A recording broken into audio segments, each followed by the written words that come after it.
Seahawks fans, wherever you may be. Welcome back for another edition of the Seahawks Playbook podcast. Join your host, Bill Alvstead, and co-host, sports writer and football analyst Keith Myers, as we talk Seahawks football.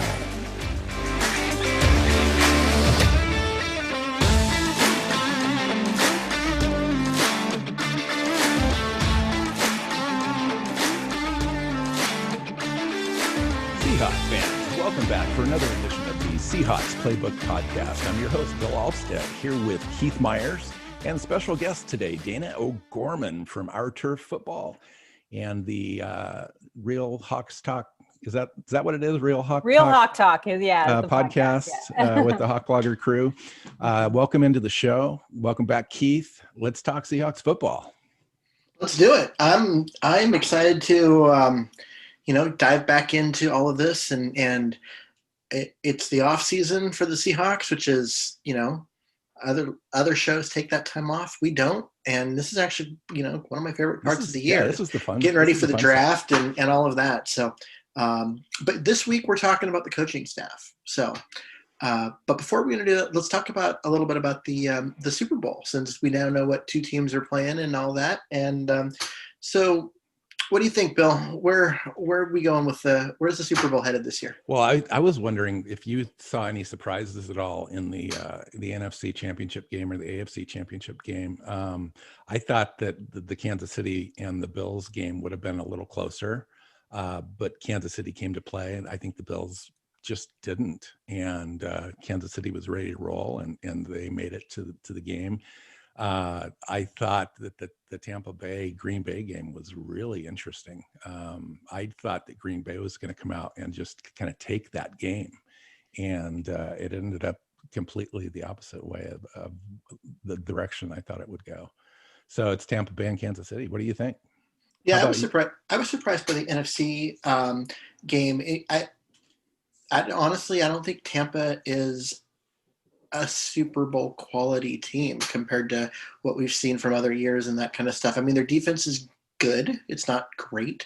Their offense is good, but it's not great. They just played a really good team game in that. And even though Tom Brady played terribly, Green Bay made no effort to take advantage of Tom Brady's poor play. So, it was just some weird coaching decisions and the awful defense by, Kevin King, at the cornerback position. And it just all kind of fell apart for Green Bay, and they couldn't battle their way back into it. But honestly, that's not a game they should have lost. Are you excited about Kansas City back in there, Dana? I here's the thing that I decided before this game. The Bills have been my second favorite team for as long as I can remember. I'm old enough to remember those great 90s teams out of Buffalo. And so I loved that team.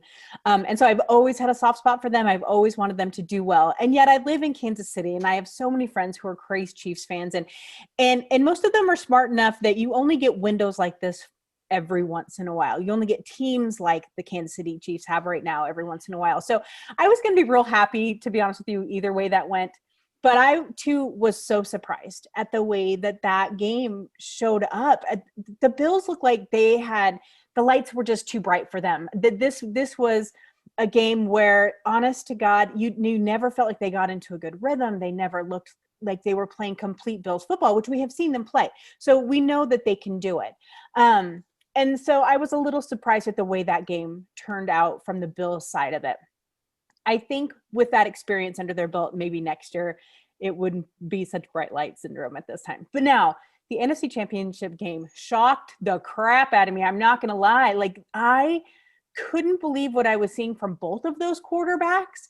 I was really surprised at the constant turnovers from Brady, but you could tell as the game went on, his arm was tired. He just wasn't throwing the way that he normally was at the beginning of the game.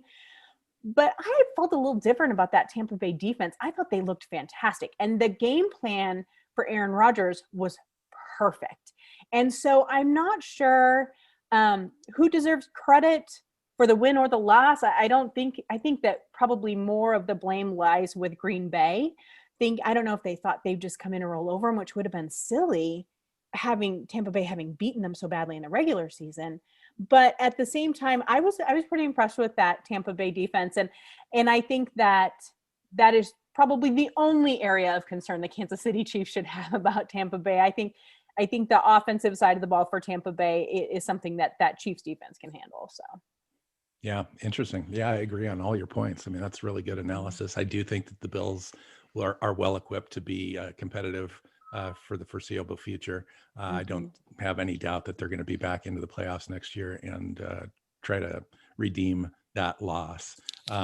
Yeah, there was a little thing going on in Twitter after the game where Brady was getting due praise. He's going for his 7th ring out of 10 appearances in the Super Bowl. I mean, that's crazy, right? Yeah. He's got to be doing something right. But in this game, he had those turnovers. If it wasn't for Green Bay's inability to get the ball into the end zone and score, that game would have probably turned out differently, I think.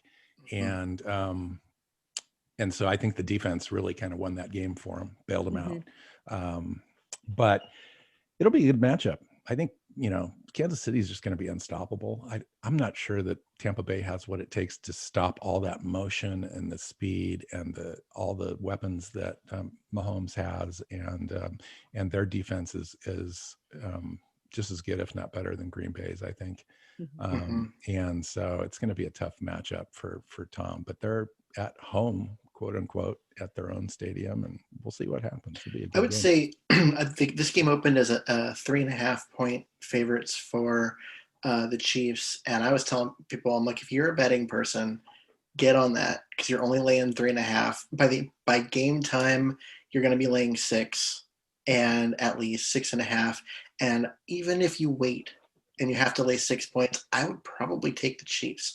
There was a stretch back in the late 90s where Super Bowls just weren't competitive, and it was just blowout after blowout after blowout. And most of those were San Francisco wins or Dallas wins. The Bills lost 4 straight in blowout fashion. In the middle of that, that's kind of where I'm thinking. And this just has that feel of that we're going to have another one of those games, because it just does not feel like these are competitive teams. Like Kansas City just feels so much better. Well, Kansas City matched up with them November 29th and took a 17-0 lead early. And then, it was back and forth after that, 27-24 Chiefs in the end there. But yeah, they just have a lot of firepower. And there's just no question. But that is the one thing that Kansas City does. And, I've covered this team all season. It's the one thing that they have done is they let teams hang around. And it's not that they aren't a much better team. They are. They're better. I mean, much better than most of their competition. But for some reason, they let them hang around in these games when they shouldn't. Kansas City hadn't won a game by more than 8 points since the beginning of November. And that, to me, just didn't make sense with the amount of talent that was on this team. And so if for some reason Kansas City should do that again, I think that's the one space where Tom Brady could take that advantage, is staying in this game and then going for a kill at the end. So Kansas City cannot let that happen in this one. I look at that. I wouldn't. For me, yeah. If Tampa gets up early and can use that running game and keep Tom Brady from getting killed and from throwing the ball a lot, because you saw what happened in this game when he's asked to throw the ball a ton, his arm got tired and he looked genuinely like an old guy trying to play quarterback in the second half. And if they're asking him to throw them back into the game because Kansas City jumps out early, it's going to end poorly for them. If they can get a lead and can use that running game and have Tom Brady, still relatively fresh, in that 2-minute drill at the end of the game, is there anybody better? Is there anybody better in NFL history at 2 minutes left in a game, especially a playoff game? I don't know. And so that would be the one way in which I see this work. But the game flow has to happen in a way that doesn't have Brady throwing the ball a lot early in the game, because he'll tire out and he won't be able to be vintage Tom Brady at the end. All right, so let's move the discussion forward. Just briefly, wanted to let folks know that Chad Wheeler was arrested this last weekend on domestic violence allegations, suspicion of domestic violence. He did post bail, so he's out of jail. But I just thought I'd mention that Chad Wheeler is an unrestricted free agent with the team this year. So after something like that, seems doubtful that he would be back, but you never know on these things until all the facts come out, and we should probably let that happen. So let's talk about, before we get into the coaches stuff, and this might lead us into some of that, and we're going to talk about the offensive coordinator search as part of that discussion first. I want to talk about what DK Metcalf said in a interview with Brandon Marshall. And he said teams started to figure us out, but he forgot to add, and Brian Schottenheimer forgot to adjust. He kind of left that out of things. So everyone's kind of pinning that little comment back onto Pete, as far as like, well, he's kind of throwing Pete under the bus because he's saying that, we were going to throw over the top, and then we started running more, and that's when teams got onto us, and he didn't talk about the lack of adjustments and some of the other issues that the team has regarding how the offense was operating and so forth, and trying to counteract the cover two schemes that we were facing and so forth, with like motion and slants and tempo and running the ball. All that kind of stuff really didn't kind of come into play with Brian as he went into the second half of the season. I just wanted to get your thoughts on the comments that have been made in the offseason so far from Pete, what he's looking for, why Brian was let go, and what they're looking for now in an offensive coordinator that will help guide the direction to bridge between what Pete Carroll needs and wants for the team's success, as well as what Russell Wilson needs to have in order to be to maximize his success. Dana? Those comments by DK, I didn't get the impression that everyone else did. I think everyone's just ready to jump on Pete, and that's fine if that's what you want to do. But, I think that people just automatically assume, but DK doesn't seem like the type of guy who's going to throw some people under the bus. I don't know. I just don't get that impression. I didn't either until I started reading it on Twitter. I'm like, wow, that's just not how I read that at all. I think that the point was made multiple times throughout the year, and then again, a lot this offseason. And that is exactly what you said, of the no adjustments. And Pete mentioned it in press conference after press conference, after game, where he kept coming back and saying, we just didn't adjust at halftime. We just didn't adjust quick enough. And then Schottenheimer said it himself. And I thought, dude, you're digging your own hole, because that is his job. Now, the Pete haters out there, because there are a bunch of them, they are like, well, no, that's, Pete needs to do this. Pete needs to do that. No. That was Schottenheimer's job, and I truly believe that is why he got fired. But I think the way he in Seattle left it was a respectable way to say, listen, we like this guy. We support this guy. He's just not our guy. And so when people were like, oh, they mutually parted ways, Schottenheimer got mad and left, like all this ridiculous spin that God love Seahawks Twitter loves to do. But so when I saw that, I thought, you know what? Pete is truly trying to go in a new direction. And I know there's a lot of people out there who think he's old, he can't, come up with new ideas, all these other things that we keep hearing him saying. But this year of all years proved that was not the case. The whole let Russ cook and the way that they ran their offense at the beginning of the year shocked everyone, obviously, because they couldn't keep up with it.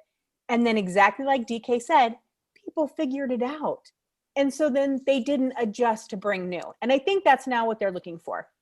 In my opinion, when Pete says things like he wants to run more, and we have discussed this, where it doesn't mean he wants to go back and run the ball 60, 70% of the time. That's not what he meant. Exactly. He means move it, use it more effectively, use the run the way that it should be used. And there are people out there who think running back shouldn't be on a team. Yeah. They're ridiculous. I cannot handle that. It drives me crazy. But it's like, because you have to use the run game properly, especially as your quarterback starts to get older. And so anyway, I think what they're looking for, there's a couple of different ways when you look at this offensive coordinator. Everyone wants a new shiny toy. That's these people who are talking about, let's trade Russell Wilson for Deshaun Watson. That's because you want a younger, newer, shinier toy. No, that's not, the most logical thing for a team. And so I've gotten in a couple of really big fights about that. But What I do think they're looking for is new ideas. It doesn't have to come from the youngest guy in the league. It doesn't have to necessarily come from the most, the guy with the most years in the league either. They're just looking for something. And I think this is what Russell alluded to in his end of season press conference.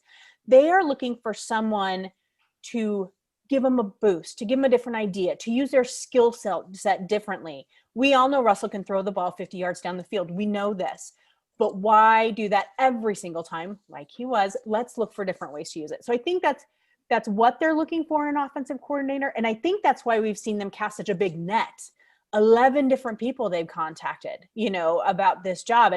And some decided to say, some they've interviewed, some they haven't. Some are really young. I think the youngest guy is like 36 or 38.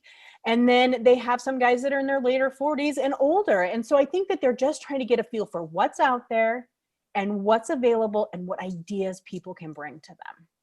Well, and there's a couple things that I want to add to that. One is, when Pete said in his thing that everyone was jumping on when they're saying, "Oh, he wants to go back to running the ball 70% of the time," his statement was that we need to run the ball more effectively.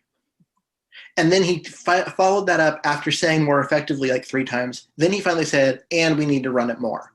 But he's more interested in running it more effectively. And he specifically gave context and said we have to be able to dictate to defenses what they can do. We have to get them out of those cover 2 and cover 4 zones so that way Russ can do what Russ does. And he specifically, that statement right there, we have to be able to make adjustments. Yeah. And we didn't do it. And here was an adjustment that I know would have worked, but we didn't do. Yeah. And that's the comment that's actually overlooked by almost everybody. Yes. Really. They've taken that interpretation and skewed it into a situation now where it's just out of control, really. Yeah. And I think, everyone's going to be okay. I mean, we're going to go into the season. Hopefully we're going to improve the running back room a little bit. I don't know exactly what's going to happen with Chris Carson. And then Pete mentioned upgrading the offensive line a little bit. We all know that the offensive center and offensive guard positions are unrestricted at this point. Mm-hmm. So we don't know if we're going to bring Posick back. It seems unlikely we bring a potty back at this point, given the injury situation. But you never know. He might come back on a veteran minimum deal just to kind of.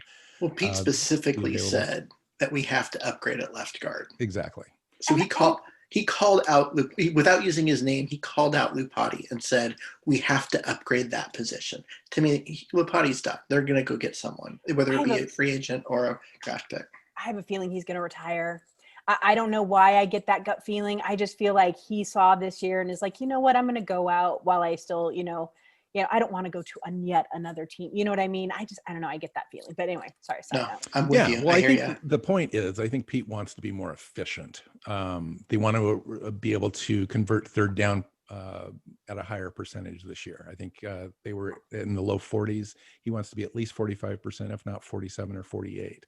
I think just to give you some context, I think the Kansas City Chiefs are at 49% conversion rate on third down, right? Tops in the league. They want to be able to increase that tempo. They want to have running backs that are more effective. I don't know if Chris Carson's the answer, to be completely honest. When you suit up 12 games, you're missing 4 games. When you have a backup in Carlos Hyde who missed 7 or 8 games, those guys are unavailable. One of the biggest traits that you can have in the NFL is just being available.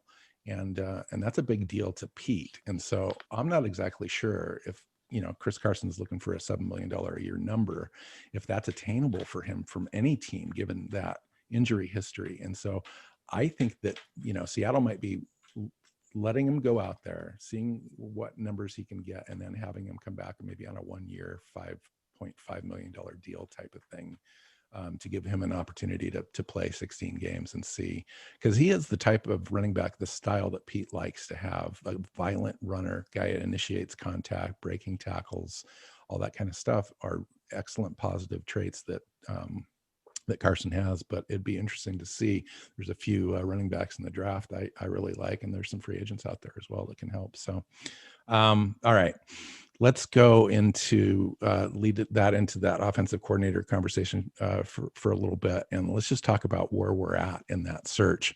As you mentioned, Dana, they've talked to or been linked to 11 different coaches at this point that they've either talked to or been rumored to want to talk to, all the way from Doug Peterson and Anthony Lynn, who accepted the Lions head coaching job, and Adam Gase, Mike Kafka, the Kansas City quarterback coach. I think he's expected to stay there. Shane Steichen, the ex-OC for the Chargers. He's now the new Eagles head coach. Pep Hamilton, Kirby Wilson, Joe Lombardi. He just accepted a new position. Ken Dorsey, Shane Waldron are two names that have been recently added.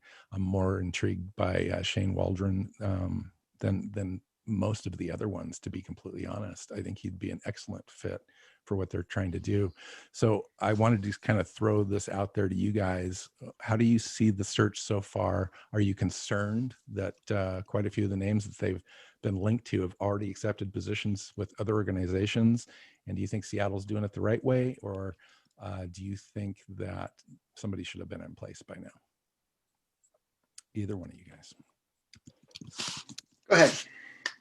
People kind of, I think our listeners know more of where I'm going to run with this. So why don't you go ahead and start us off, Dana?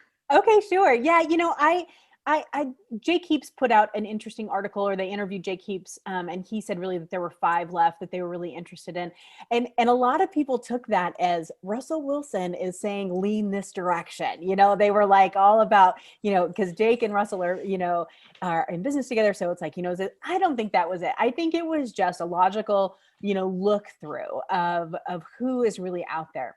I have been pounding the drum for Pep Hamilton for a while, and I know that that's not the most popular name out there, but what intrigues me about Pep Hamilton is, what he did with Justin Herbert. Now, I get Russell Wilson doesn't need to be taught how to be a quarterback. We know that's not it, but it can sometimes be really good to have someone come in and just help people look at things differently.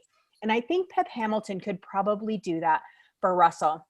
But more importantly to me is that Pep Hamilton, I think he's 46 years old, has already been a head coach. He was a head coach in the XFL, which, that's not the NFL. And I'm not saying, that makes him any more qualified than maybe a quarterback's coach from Buffalo. But what I'm saying is that to be that, you have to be a leader. And I think that is something Seattle is looking for, is someone who can lead this position.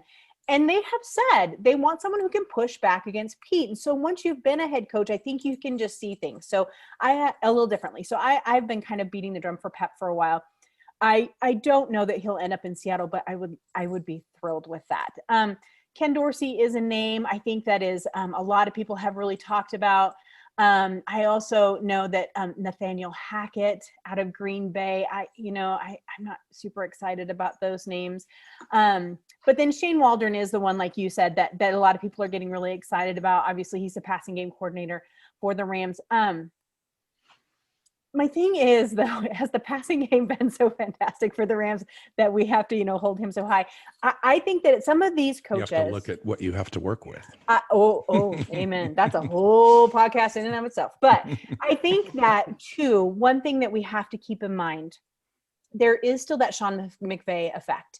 His coaching staff, his general, they're getting poached left and right. Like, they understand that he is kind of the new bright mind, and people want that. But at the same time, the new shiny toy doesn't always mean it's the best. And so you have to really look at fit.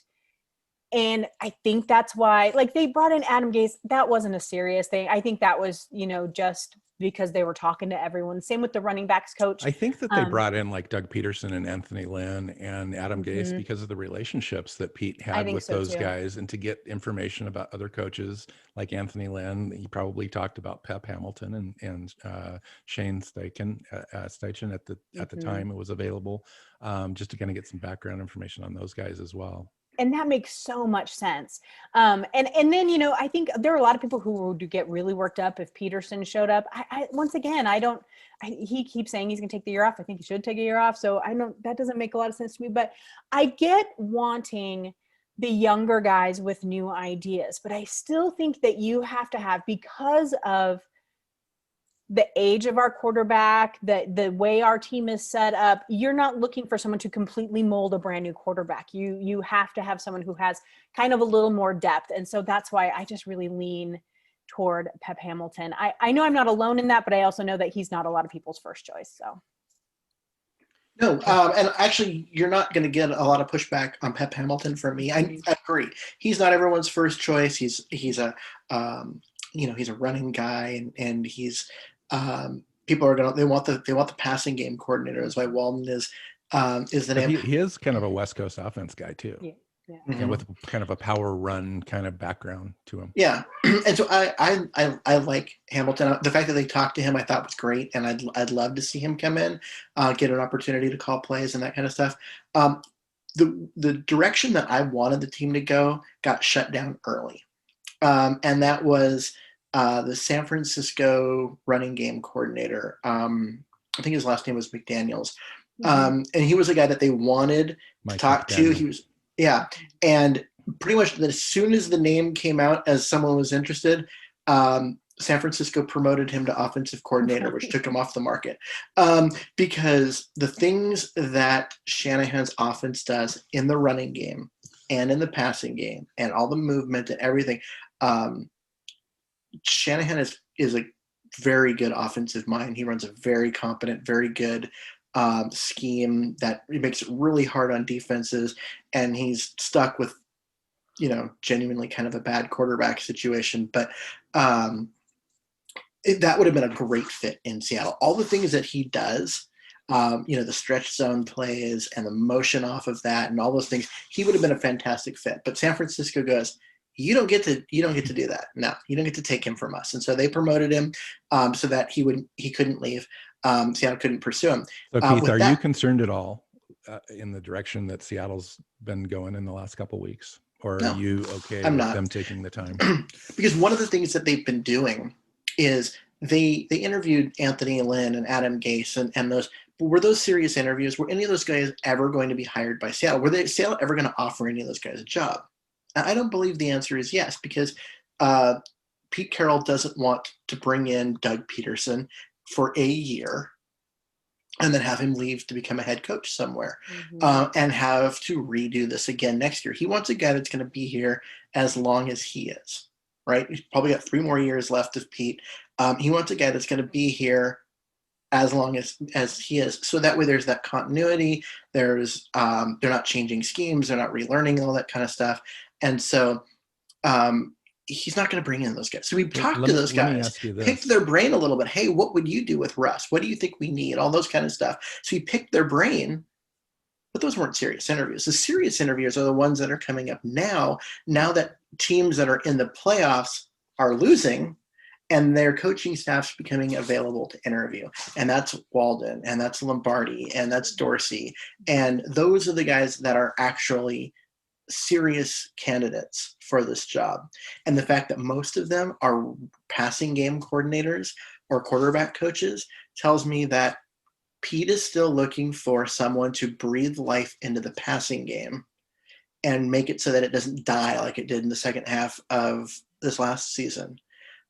Knowing that he's got Solari and the running game, they need to merge those two ideas together a little better. Well, let me ask you this about merging. The last time we changed coordinators, when Brian Schottenheimer was hired, Darrell Bevell was let go. They retained about 70% of the Darrell Bevell playbook, and then Brian Schottenheimer added to that. Are we looking at a similar situation with this go round, or is this going to be completely new? It's going to be similar. It's going to be similar because we're looking at. We're not talking about switching from because Darrell Bevell kind of ran a West Coast deal, and Schottenheimer was more of an Eric Coryell kind of a guy. Yeah, how do those two marry up? No, when they married up because they stuck with the zone blocking They stuck with the inside zone scheme. They changed a little bit of what they wanted from their guards, specifically in terms of the running game and that kind of stuff. But they kept a lot of that stuff. They did a lot of the same route concepts. They reduced the number of option routes that they ran and had more prescribed routes for the wide receivers to simplify things. But a lot of what they did was still fundamentally the same. And what they really, when Pete was talking about that, what he really wanted was to keep the terminology the same and not inject an entirely new foreign language to all the players and say, here, go learn Greek so that way we can run the same play. And so they kept the terminology the same, and they made Schottenheimer adjust to it. But as far as, there was a lot of similarity anyway. And anything that you're going to do there's going to be a lot of the similarity, but it's what you add.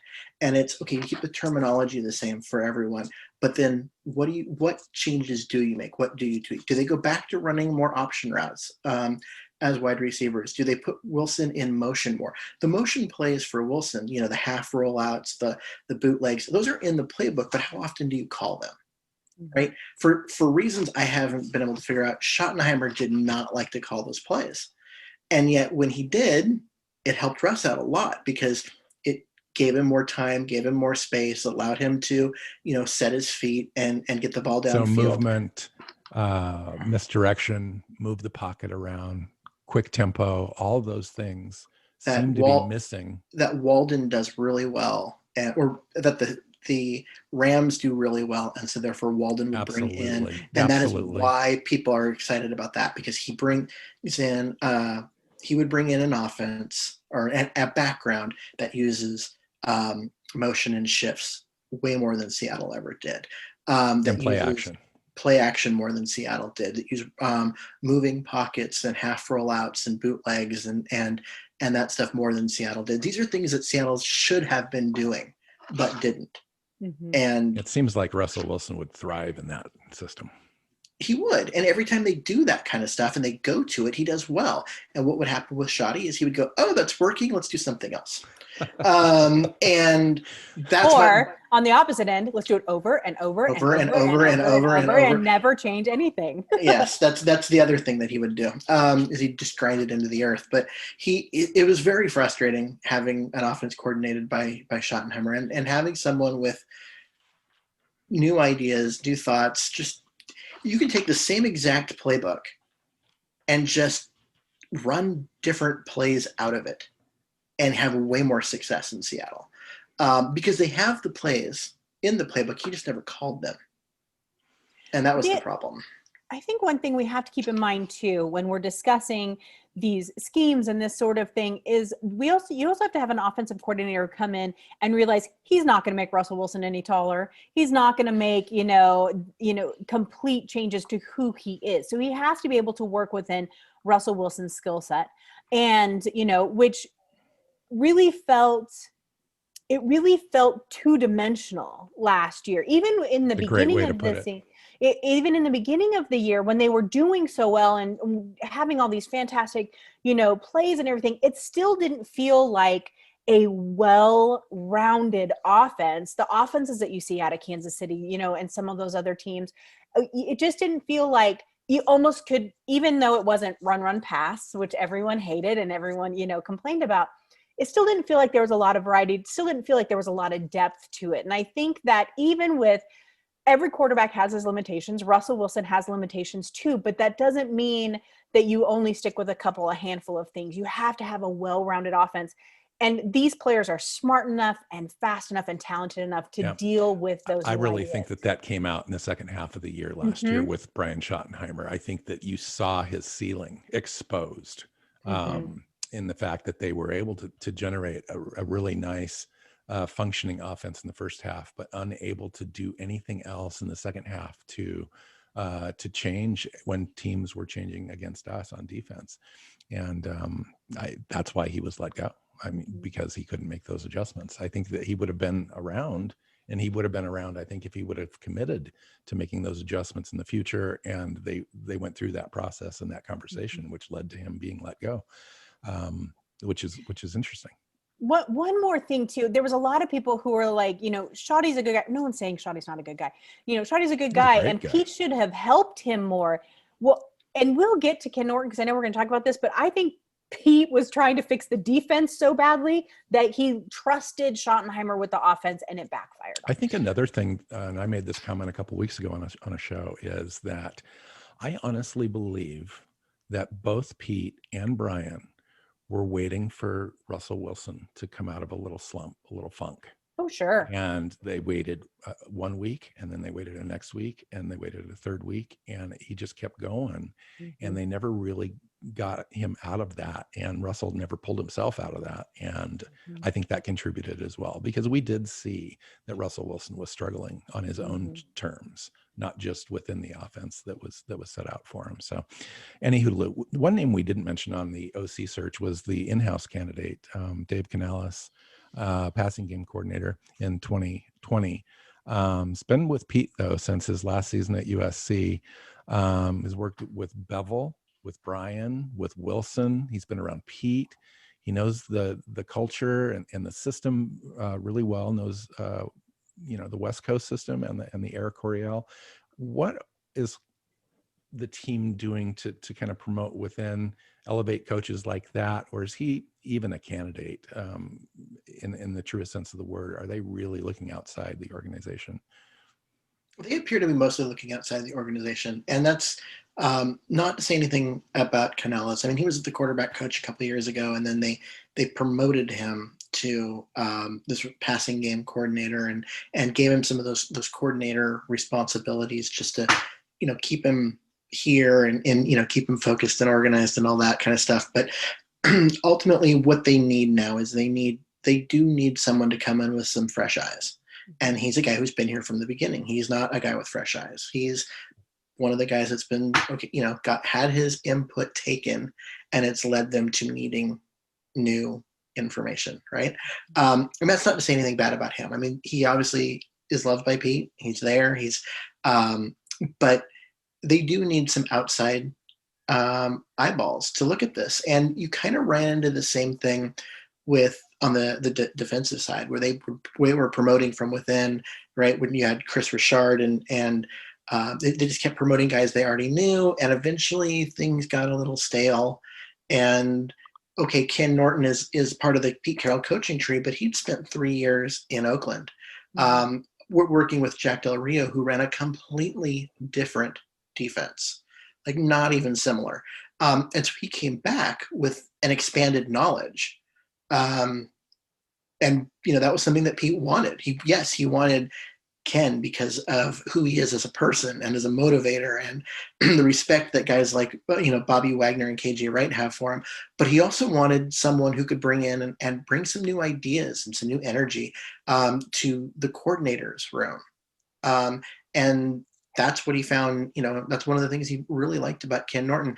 And I think we did finally see some of that come through in the second half of the year, where there was some really creative blitzing schemes that you would have seen from Jack Del Rio and that defense. There was some of that. Some of those plays showed up with the weird blitzes and stuff that Seattle was running that were very much you never would have seen from Dan Quinn or Gus Bradley or Chris Richard. So I think you finally saw that work itself out and be a big positive for Seattle. And I think Pete Carroll is looking for that on the offense too.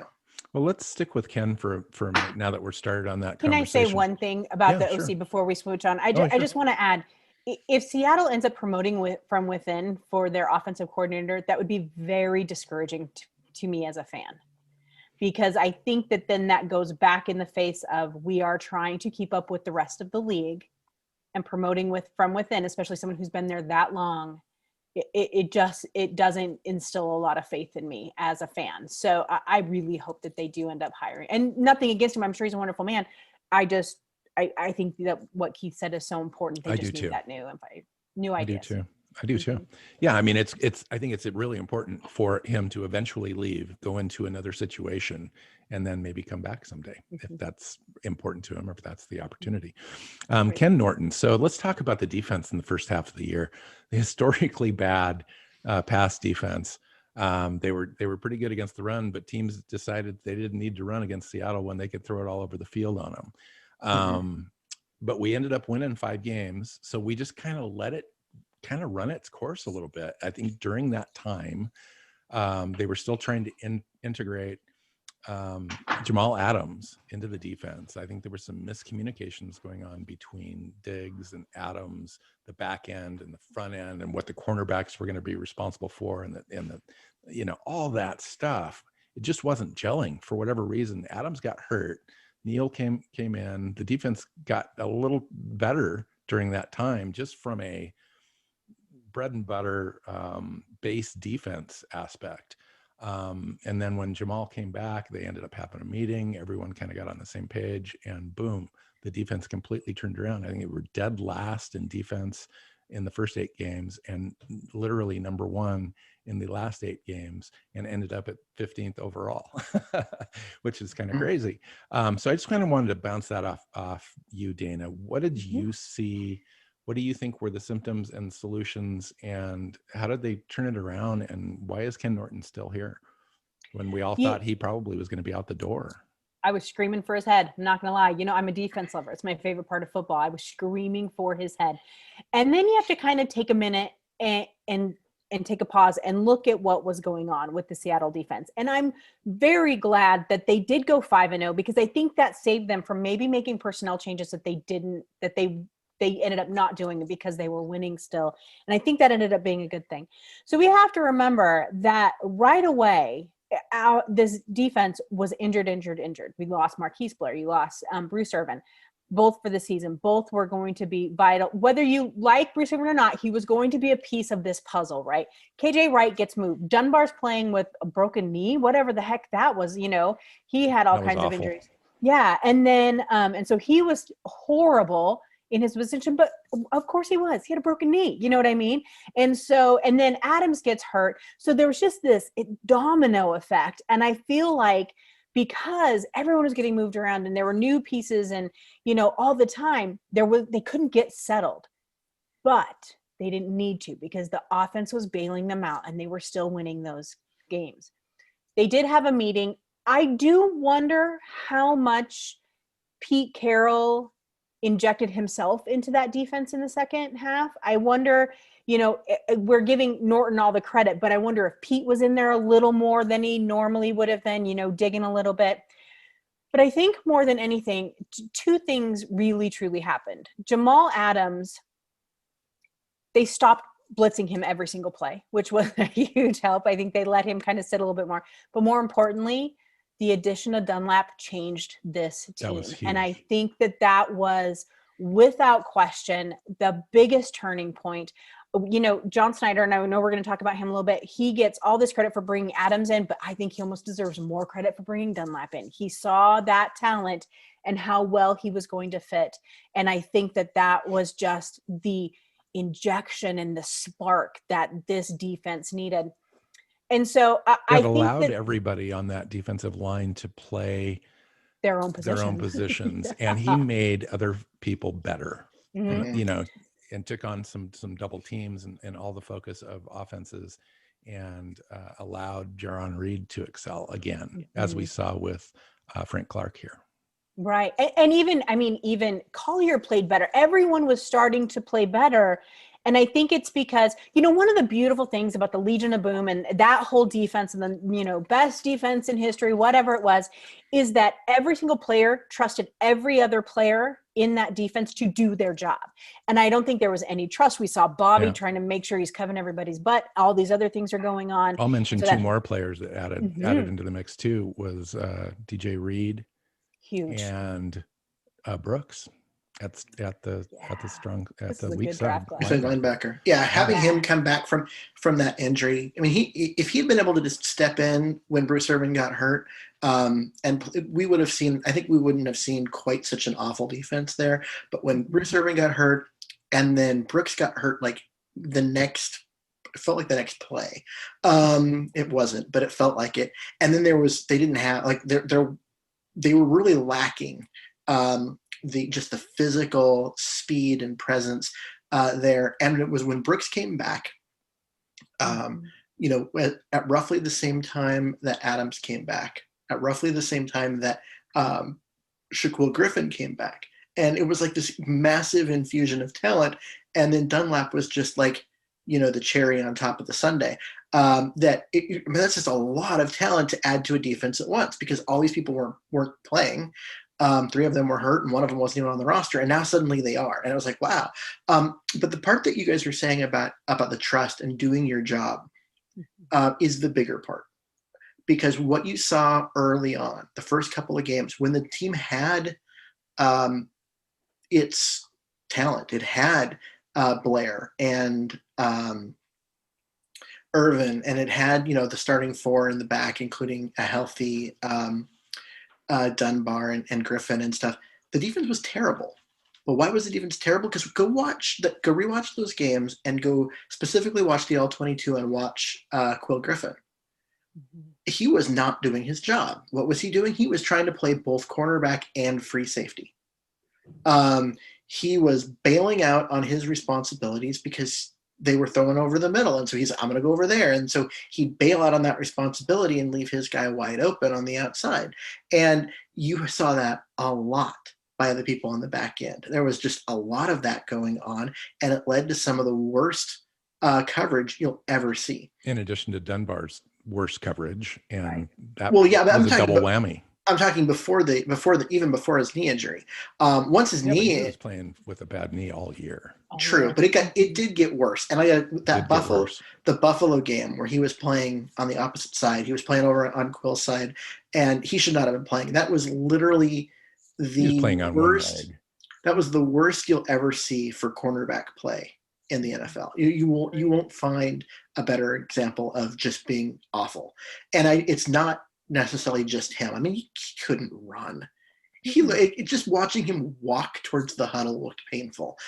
He shouldn't have been out there. The team should have pulled him way before they did. But it was really, really bad. And so getting healthy bodies, whether it be Flowers when he came in, and then he eventually got hurt, and DJ Reed stepped up, and then DJ Reed was just, that was like a revelation. Just to have him to play at such a high level for a guy that wasn't even. And I thought he was going to come in and play slot. No, they had him play outside corner at 5'9", 185 or whatever. They had to. They pulled him off waivers to be a slot guy, but who else was who else was on the roster, right? They were down to, okay, so it's either going to be DJ Reed, who we know can play and has this, or Lyndon Stevens, who has like 11 NFL snaps in his entire career. And okay, it's going to be Reed. And so they stuck him out there. And you know what? It worked. They're like, all right, it worked. We can go with this. But they didn't have any, everybody was hurt. They didn't have any options. Crazy. So we've talked about Pete. We've talked about Ken. Let's go to John Schneider just for a little bit and talk about the things that John was able to do, not only this year, but just a long time. They gave him an extension. He was installed almost 11 years ago, January 19th, 2010. This will be the 12th season with the team. Isn't that crazy? Time just goes by like crazy. But he's been responsible for the drafts, the free agency, the trades, the waiver wire, all that kind of stuff, and the players that have come through during this tenure. When you compare him to the first 30 years of the franchise and then the last 12, 13 years, Russell Wilson, Earl Thomas, Richard Sherman, Bobby Wagner, Chancellor, Wright, Lockett, Bennett, Averill, Frank Clark, Baldwin, Metcalf, Jerron Reed, Marshawn Lynch, Jimmy Graham, Dwayne Brown. That trade worked out really well, and Jamal Adams, at the end, and then Dunlap. I mean, nobody can say that this GM hasn't done and brought in top end talent on this team to give the team the best chance to win, and they have. They're the second winningest franchise in the last 10 years. Other than the New England Patriots.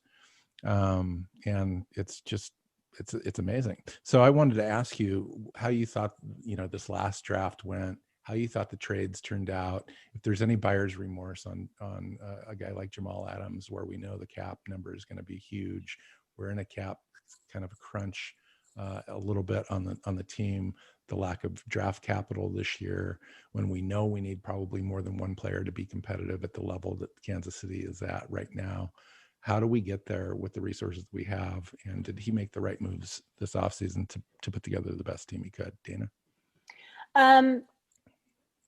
I am baffled on a regular basis for all the people who were calling for John Schneider's head.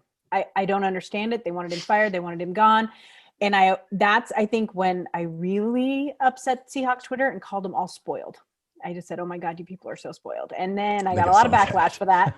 And, but I stand by that because we have forgotten what it was like. Did people not remember Tim Ruskell? They don't. For that matter, Mike Holmgren, when he was the GM before he got that title removed from him. Yeah.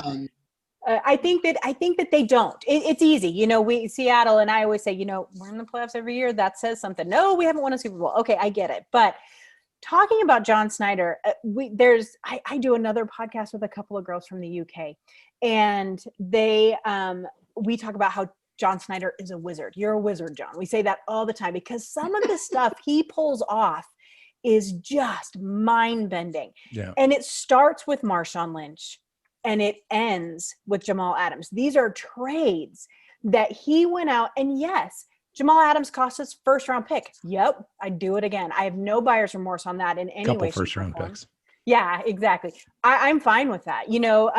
I think Brian from Hawkblocker, he said he's a blue chip player and those are worth a first round pick when you're drafting in the bottom of the first round. That's what it is. If this was the first pick of the draft, that'd be a different conversation, but it's not. In a year of COVID-19 and a lot of uncertainty. They aren't going to get a combine. They're not going to know these players. Yes, I completely agree. And I think that this was the perfect year to do it. Yeah, because at the time the trade was made, we were unsure if there was going to be college football. I mean, we knew there was going to be. They were going to start. We knew there. Well, we knew that they were going to start college football in the SEC, and maybe the ACC, but we didn't know if anyone else was going to play.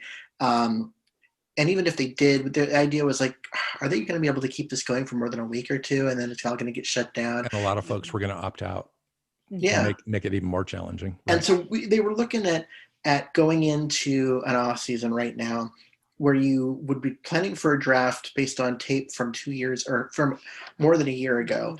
Haven't seen these players, don't have any idea where they're at, probably not going to have a combine, not going to be allowed to do, in-person visits because can't have people come into the facility. And they're like, you know what, the draft picks just aren't worth the same right now than they normally are. But what's worth a ton is an all-pro, player, especially an all-pro player who's really young that we can get and have control over for a few years. Yeah. We're not talking about a 33-year-old here. No. We're talking about a kid still. Let me ask you this though. Okay. So let's take these two things into consideration.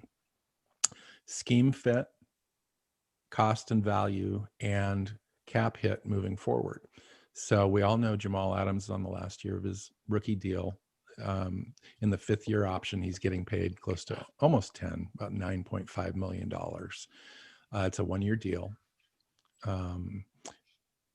They're going to have to step up and probably get close to 17 with him. Mm-hmm. I think 17 million over 4 years. So 70 million over 4 years with about 40 guaranteed. In a year that we don't have a lot of cap space. Now we could generate some first year cap space with a contract like that. But moving forward, it's going to be pretty expensive. And the lack of draft capital now, trading away the first, and then, only having 4 picks this year. The 59 is the first, or 56 is the first pick in the second round for the Seahawks. Would you guys consider trading Jamal Adams out there to see if you could recoup some of that draft capital this year and avoid some of the cap situation that would incur because of that contract moving forward? So, for example, would you take a middle of the first round pick plus a second this year, and maybe or a third this year, and maybe a third or fourth or fifth in 22. Would you take that back? Of course, and that, given the fact of where we're at in the draft this year, would completely transform Seattle's draft this year and allow us to be able to do a lot of different things, and possibly build a stronger core than just one player that we would be paying. So what are you guys' thoughts on that?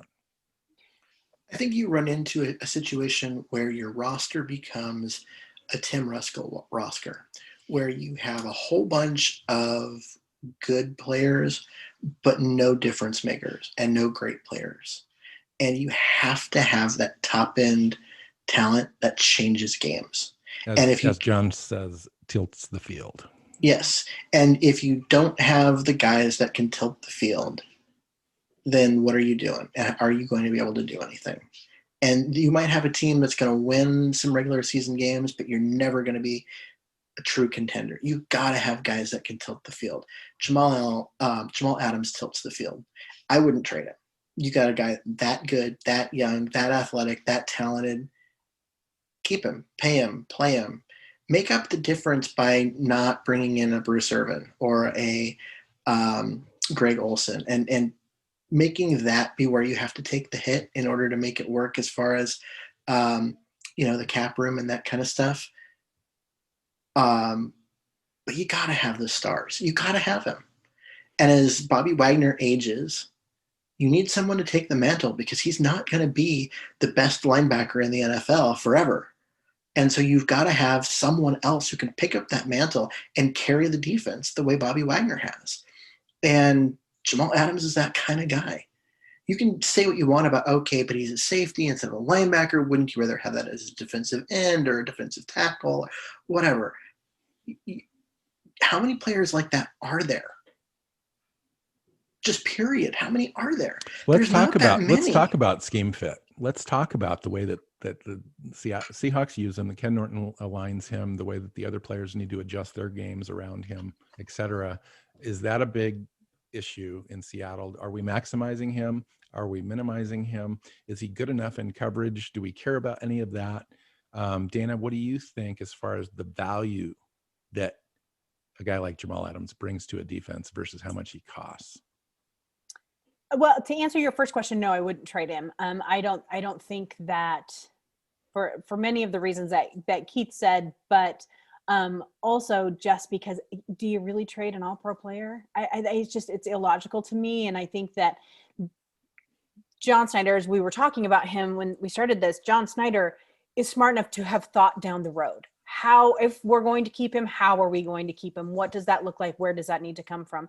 And the 4 draft picks this year, I'm sorry, it won't stay 4. I think even if they manage to get to 6, that's fine. Because to be quite honest with you, the Seahawks are pretty hit and miss in these drafts, right? Like, that drafting is not the strongest suit, I think, that Seattle has had over the years. They've had a lot of years where they just miss.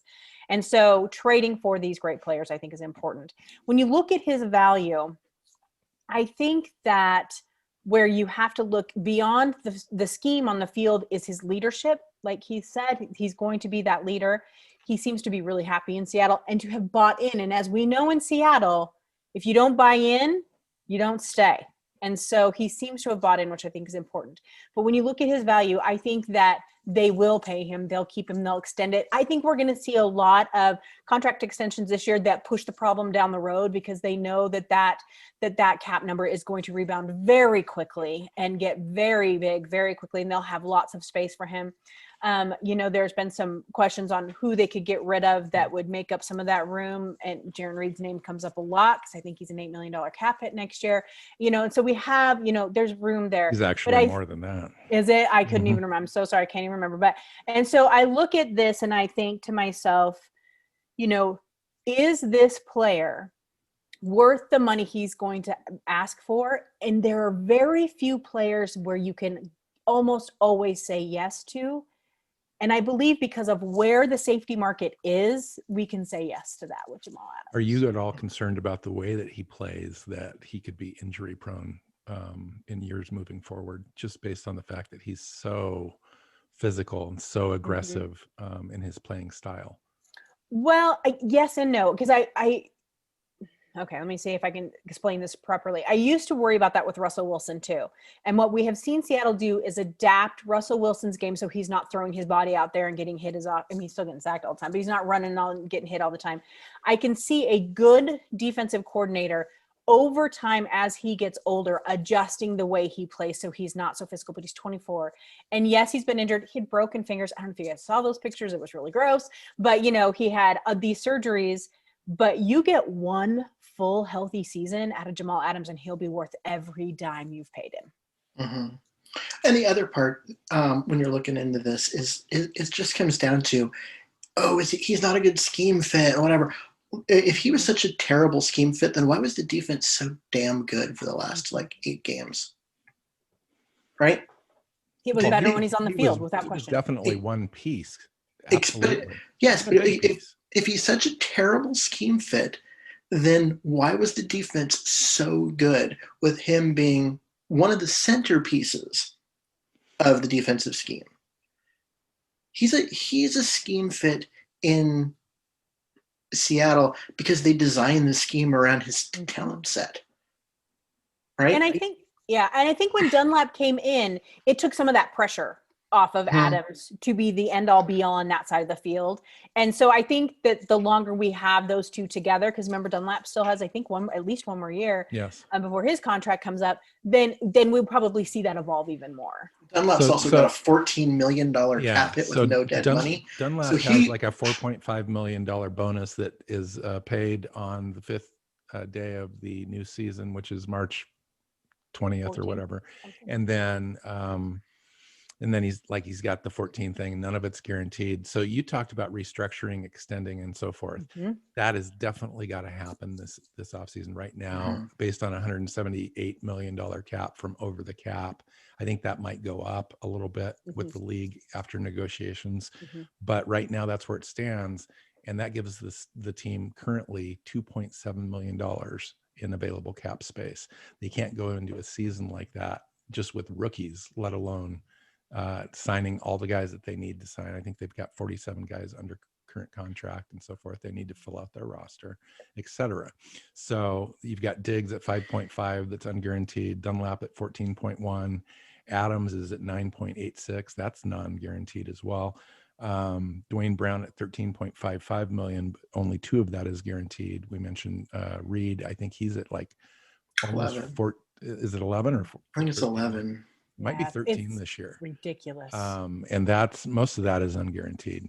Mm-hmm. And so if you can get Reed, he's got 1 year left. If you get him under 2 more years, convert some of that into bonus and spread that out a little bit, his first year cap hit will go down. The same thing with Diggs. You can do that with Dunlap. If you re-sign Adams, all of those guys, we can kind of fold back into the cap about $20 or $25 million just by restructuring 5 or 6 guys. Well, and you also have Russell Wilson's contract, not including Wilson or Wagner in those discussions. Yeah, anytime if they need cap space, and they haven't done it because they have been able to work around it, but if they need cap space, there's like $15 to $20 million per year that they could go get from Russell Wilson. Not by taking money from him, but just by giving him it now rather than after every game, right? Giving it to him as a signing bonus instead of game checks. You can pull in a ton of extra cap space from a contract like that, because it's not like Wilson's going anywhere. That's right? true, but who cares if it would be devastating though if he ended up having some sort of major injury. It's true, but I think this is the year where they have to take that bet. And I think that just because, and I do think the cap will get closer to like mid 180s. I do think they'll probably end up there, give a little more wiggle room in there. And from everything I've read, I've heard as high as like 192. So, I mean, that's some good stuff there. But at the same time, I think that this is the year where you hedge your bet on that. You guarantee Dana, some money. The window is still wide open. As long as we have Russell Wilson, our Super Bowl window is open. We do need to add some things. We can't afford to just sit back and allow the cap to dominate us this year. John Schneider needs to put on that wizard hat, as you mentioned earlier. What's going to happen is they'll kick this down the road every year, as much as they can, and there'll become a point where Wilson retires. or has just fallen off a cliff enough that they decide to move on from him, and they'll have to rebuild the whole entire roster because they'll take all that cap hit that they keep kicking down, and they go, okay, we're going to take it now. Yes. And then they'll rebuild the roster because that's what they did in 2010 when Pete came in. Is they took it now. Granted, they took advantage of the uncapped year to get rid of a lot of terrible contracts like TJ Hushmanzada. There we go. You go. And some of these terrible contracts without having that like killer thing. But that's what they did. They go, okay, we can't keep kicking this down the road. So they dumped all that bad money all in 1 year and rebuilt.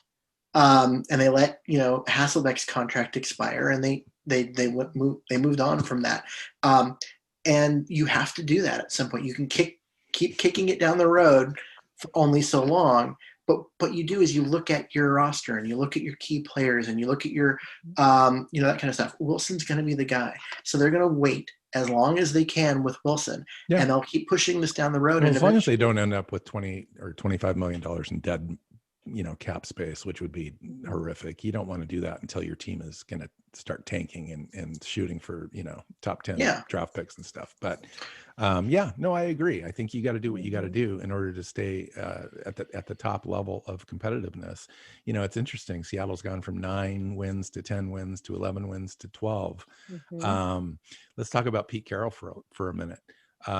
Does Pete get credit for turning this team around, hiring a new coaching staff, doing the quote unquote reset back in 2017, and being competitive again after a couple of years where they weren't from Does he get credit? And 16? No. Does he deserve the credit? Yes, because look what he. This is a team that went 9-7. They were above 500. This was a winning team, and he goes, "That's not good enough," and he scrapped his entire coaching staff. He jettisoned a bunch of high-priced, very good players like Richard Sherman and Michael Bennett in order to reset the culture of the team. And they got better record-wise, even as their talent slipped. They won 10 games and made the playoffs. They made the playoffs every year. This was, you and I have been talking, you've been doing this a long time, Bill. We were saying at the time that he's not going to admit it, but there's a 3-year process to unloading all the contracts of guys like Cliff Averill and Cam Chancellor, who they didn't want to get rid of, but because of injury, their careers ended. And Earl Thomas, who there was a lot going on there with him and all of that, and Sherman, and it was a 3-year process. And over this 3 years of rebuilding, what's happened? This team has continued to win. They've continued to be competitive. They won the division with 12 wins this year, and they're not done. The offensive line last year was, let's see what we can throw together with random cast-offs and, bargain basement, like sale pieces. And now they're like, okay, now that we've got these other pieces like DK Metcalf and such in place, now we can actually address the offensive line, which we have needed to do, but can only do so much per season. Like, the rebuild is still going, and they've been very good to great. Well, I think what we've seen too, I mean, those are all great points, and we have talked about all those things. I think what we've seen through this process is the floor that Russell Wilson brings to the team. 9 wins. That's the floor. I don't think that you can get any lower with a Russell Wilson team. I think he's going to pull you along. I think he's alone is good for at least 7 of those wins. You add a couple pieces around him, you've got 9 wins, and it just builds from there. Dana, what do you think of the job that Pete Carroll's done? Not just this year, but throughout the process, what he's had to endure and go through and prevail over. And where do you think the team is now? This seems like a fairly critical juncture. It seems like one of the most consequential decisions that Pete has with this offensive coordinator position coming up, not only because of Russell Wilson and the opportunity that presents, but Pete's legacy as well. Pete's going to be 71, 72 this year. And it's approaching the situation where the window is now open at the end of his career. And we don't know exactly when that's going to come. He's contract to runs through 2025. So he's got potentially 4 more seasons, but sorry, Keith mentioned that he would have maybe 3 years left, and I think that's realistic. And what do you think of Pete and where we're at with him and with this decision coming up and with his relationship with Russell Wilson? I am not a Pete apologist. I do not think Pete Carroll is a perfect head coach. I don't think there is such a thing. And if that has never been proven more, it's this year in New England, right? There is no such thing as the perfect head coach. Pete has his flaws. He's real stubborn on some stuff. And yet at the same time, I think that it is hard to argue with what he's done with this team over his tenure with Seattle. And here is what you said, I think, is really the most important point of all of this. This offensive coordinator hire is probably the most important hire of his career. And I think the reason for that is we have Russell Wilson here. Can they get him to here? Can they get that offense to here? Russell Wilson is not a perfect quarterback, and there's a million people out there who love to list out every single flaw he has. But you're right. He wins consistently. And he and Pete have the exact same mentality of the one game at a time, don't get too worked up. They work well together. But why I think this offensive coordinator hire is so important, and I'm not the only one that said this is all over the internet, is that this is probably the heir apparent. They need to look at who this OC is, bring him in, and can he become the next head coach of the Seattle Seahawks? Can Pete groom him to continue to work with Russell, who easily could have 7 to 10 more years in this league if we're doing what, Tom Brady is doing? And so could this person continue that legacy, continue to work with Russell, that sort of thing? And that's why I think it's so, so important. It also then will cement him as being one of the best coaches, in the league, in history, whatever you want to say it. I know that that's going to make people explode when I just said that. But the thing of it is that what Pete Carroll has done is he's brought an identity to this team. He brought a philosophy to this team, and it wasn't just willy-nilly. And he built this team along with John Schneider, bit by bit, piece by piece, over time, finding his players, some that stuck longer than others, some that played better than others, and they kept the identity. Look at these teams that are a mess. Look at the Jets. Look at Jacksonville. Look at us. They're constantly searching for an identity and who they are. Seattle does not have that worry. They know who they are. But this offensive coordinator position, I think, will cement Pete as one of the best if that OC then continues on with Seattle, with Russell, and with this philosophy that has done so well for them. Yeah, I absolutely agree.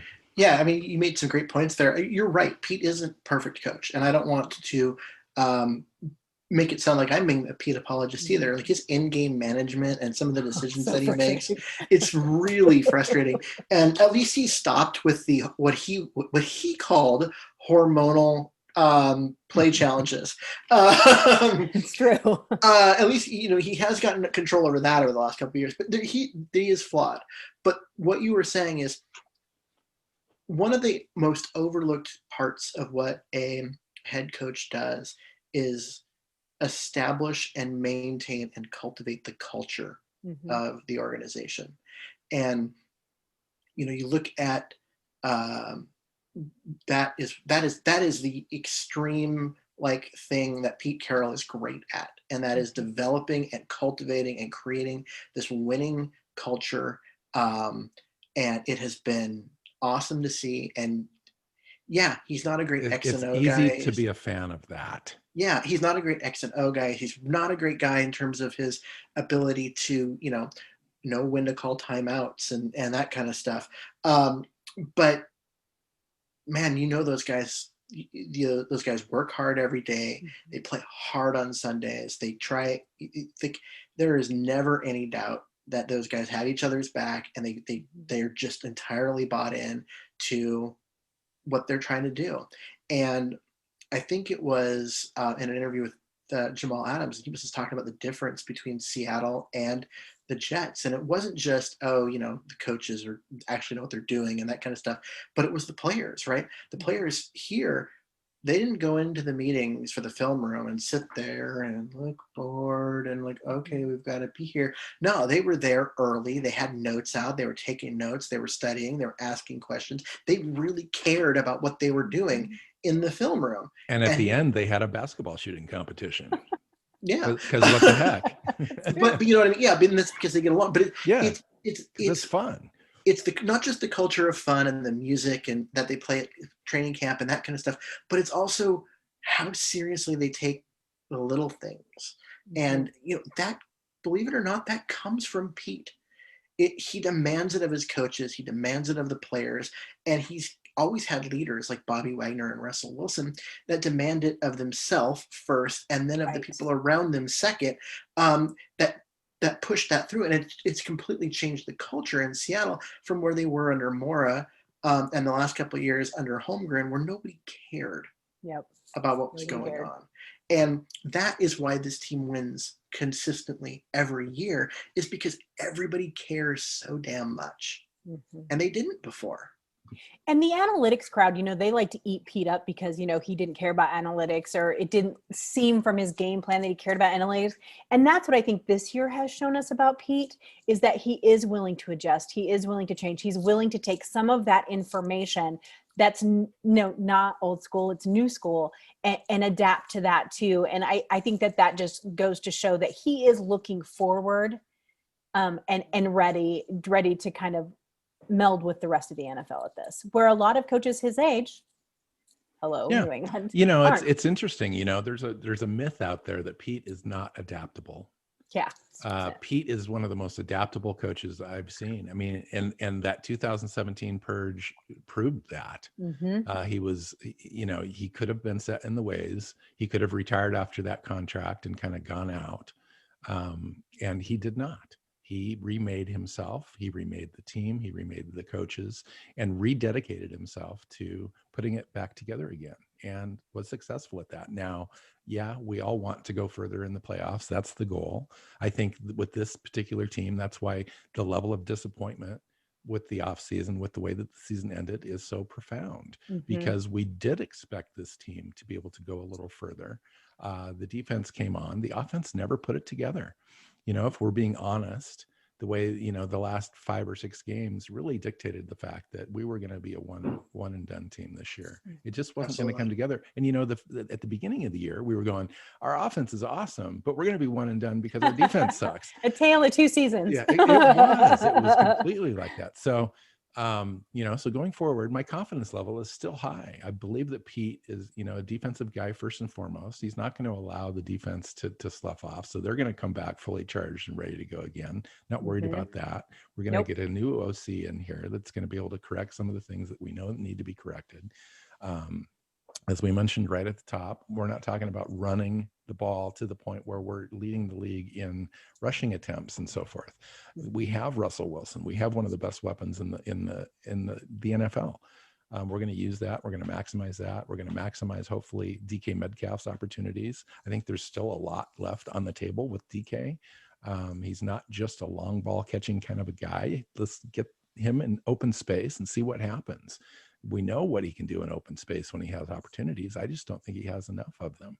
Well, no, the Seahawks, despite having DK Metcalf and also, Lockett, who's not only fast but also shifty, I think they were 31st in the league in yards after the catch. Like that's terrible. That's crazy. You look at the weapons that this team has and the ability of those guys to run after they get the ball in their hands, and they couldn't generate any yards after the catch. I mean, again, this is why this offensive coordinator hire is so important. You've got to get someone, because even if you just take what Seattle did this last year and actually make the adjustments like they should have along the way, this is a team that would have won one more. They would have been contended for the Super Bowl. Honestly, think they could have beat Tampa if the offense, even if they weren't as great as they were early on, if they were halfway between where they were early on and where they were at the end. This is a very tough out in any playoff game. Yeah. but they weren't, because they didn't have any of that going for them from their offensive scheme generators, right? Whether you want to put that all on Schottenheimer or whether you want to blame other people involved, fine. But the people who were coming up with the scheme were taking things away from the productivity of this team, not adding to it. And so you get a better coordinator in, a real coordinator in, and suddenly this team takes off again. And this is a firing that had to happen. Had to happen. Well, and I think Pete has it right. I really honestly do. When you really look at it and what he's actually said, I think that it's true that the team kind of lost its way a little bit, lost its identity. And you've got to own that identity. You've got to build around that identity. One of the identities is Russell Wilson, but the other one is an amazing rushing attack with a power run game that runs you over and inflicts its will on you. There was too many times during the season when defenses were dictating terms to us. That can't happen in this offense with Russell Wilson. We need to be able to dictate terms to the defense. And one of the ways you do that is running the ball down their throat, and running the ball and effectively run when you're closing out games. And other than that, Wilson's still going to be able to have his deep shots. He's excellent at that. We're not going to take that away. That's not going away. We're going to enhance that by allowing some tempo into the game, by allowing some short crossing routes, and throwing to the running backs out of the backfield and spreading the defense out a little bit, drawing those safeties up. I mean, all those things are important in order for the offense and Russell Wilson to be successful. I think Pete's got it right. I think that what he said has been misinterpreted, and it's gone to the extreme now. And I think hopefully as the new hire comes in, that will come back to the center and we can all get along again on Seahawks Twitterverse, right? So no, that won't happen. Oh, come on. Seahawks Twitter will never get along. I mean, there's been moments. And I say this as someone who's a well ingrained member of it. We thrive on drama, and that's all we really care about. It seems like everybody comes together on the Josh Cashman little videos. But anyway, I think that's it. Do you have anything else to add? Do you want to wrap this thing up with, Dana? No, I think the disappointment, because of what we thought was going to happen after going 5-0 and the way we ended, I think that got into the brains of some people that that this team wasn't worth the praise they were getting at the beginning of the year. And I think that is incorrect. And I hope that people take this off season and really kind of look at this team and realize how lucky they are with the players that they have. And that really it's not a big overhaul to get them back to the Super Bowl. There's kind of a narrative out there that Russell Wilson's broken and that he can't be fixed, all that kind of stuff. What do you say to that? I think it's ridiculous. I don't like quarterbacks. That's what I say that all the time. I'm a defense lover. I think quarterbacks are overrated, and I'm forced to defend Russell Wilson every single week, and it drove me crazy. Here's the thing. Russell Wilson is still one of the best quarterbacks in this league. He had a bad half of a season that his coordinator couldn't help change up to get him back to where he needed to be. And yes, every season he has a couple of games where he doesn't look good. And I would like for you to go look at any single quarterback other than maybe Patrick Mahomes, who also has some games where he didn't look great, and say that that's not true. Russell Wilson is who he's always been. Is hard. And it depends on your division. We play in the toughest division in the league, and there's so much to it. And I say this all the time, and I'll say it again. So much of football is luck. And I know that people don't want to hear that because you can't chart luck on a grid or on a graph, but it is. So much of football is luck. And this year there was a lot of things that just didn't go Seattle's way. It doesn't make them a bad team. It doesn't make Russell Wilson a bad quarterback. It just means they have to make some adjustments, and I think they're going to. Keith, what do you think? You think we're going to be good with all this cap stuff going on and the lack of draft picks and all that stuff? How are we going to get through it? The thing you have to look at is not just what's going on with Seattle. Seattle's offseason does not happen in a vacuum. Look at the rest of the league. Look at the other contenders in the NFC. The Saints are $100 million underwater in their cap. They have to shed $100 million of people that are currently, no, this isn't just the people who are, their contracts are expiring and whatnot. No, those don't count. Of the people who are under contract for the 2021 season, they have to cut $100 million out their payroll to get under the cap. That is crazy. Right? Yeah. Green Bay is underwater, right? Tampa is underwater. The other contenders, like the Rams, are underwater. The Seahawks are going to be fine. The Seahawks have cap space to spend. Not a lot, but some. But the other contenders, the other playoff teams, don't. They're in a world of hurt. And so you're going to see the league has to make adjustments. The cap's going to go up to help those teams out. And you're going to see some really good players from those other teams become available for Cam Jordan. I'm just going to keep saying Cam Jordan's name out loud till someone listens to me. That's all I'm going to say. Yeah, I mean, you're gonna see. Well, you're gonna have to be flexible and patient. Yes, you're gonna see some really good talent become available for way less than you ever dreamed, because nobody has cap room, because everybody's underwater because of the COVID drop in revenue and the salary cap going down. And so you're going to see a team be able to restock much cheaper than you ever thought they would be able to. And the Seahawks are going to be fine. And there's going to be a lot of one-year deals this year. There's going to be a ton of one-year deals. Yep. And if you're a player, you want a one-year deal because you know that the market this year is going to be tiny, and the market next year is going to explode when the salary cap comes back. And I think there's a new TV deal coming down the road too. So that's going to add to the pile. Yep. That'd be great. Yeah. All right. Let's get out of here. Thank you, Dana, for coming on the show again. I think it's your always awesome to have you here. Oh, yeah. Thanks, guys. I love coming on and chatting with you guys. It's a very positive environment, and I love that. Do we wear that as a badge of honor or just I hope so, because I certainly do. I wear my positivity as a badge of honor. We're pretty positive, but I think we're realistic. For sure. I mean, we try to blend the two. We try to stay away from the negative column. So the positive and the realistic together, I think is kind of where our lane is. And it's good having you on and adding to the discussion about some really important stuff in the off season as we approach free agency and the Senior Bowl is this week. So we're starting to look at prospects in earnest as we look forward to the draft, all that kind of stuff. So we'd enjoy having you back. Maybe before the draft at some point we can talk players and scheme fits and all that fun stuff, because that's the anytime. fun I'd love it. It would be great.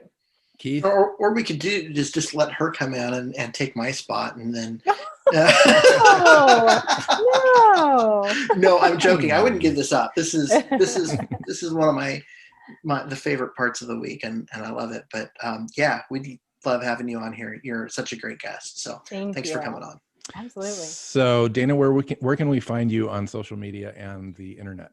Oh my heaven. Okay. So on Twitter, it's at Dana OG. I think most Seahawks fans have found me by now at this point. And then of course at OurTurfFB.com, because I am a writer for Our Turf Football.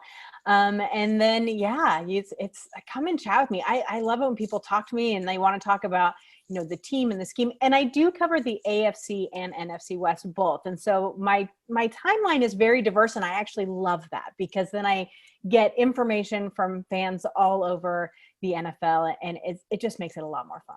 Yeah, you're a good follow. You're a good person, and it shows on social media, which is a hard thing to do. So to have that come through. So, and Keith's at Myers NFL on Twitter, and you can follow myself at NW Seahawk. The show is at Hawks Playbook on Twitter. SeahawksPlaybook.com has all of the podcasts archived, and YouTube. We've got a YouTube channel as well as all of your podcast apps. You can download our show onto your feed. Make sure you subscribe, and you can get the show updated every week. And so until next time, go Hawks. Go Hawks. Seahawks Playbook podcast listeners, thanks for joining us for another edition of the show. You can find us on Twitter. Bill is at NW Seahawk. Keith is at Myers NFL. and the show is at Hawks Playbook. You can listen and subscribe to the show at SeahawksPlaybook.com.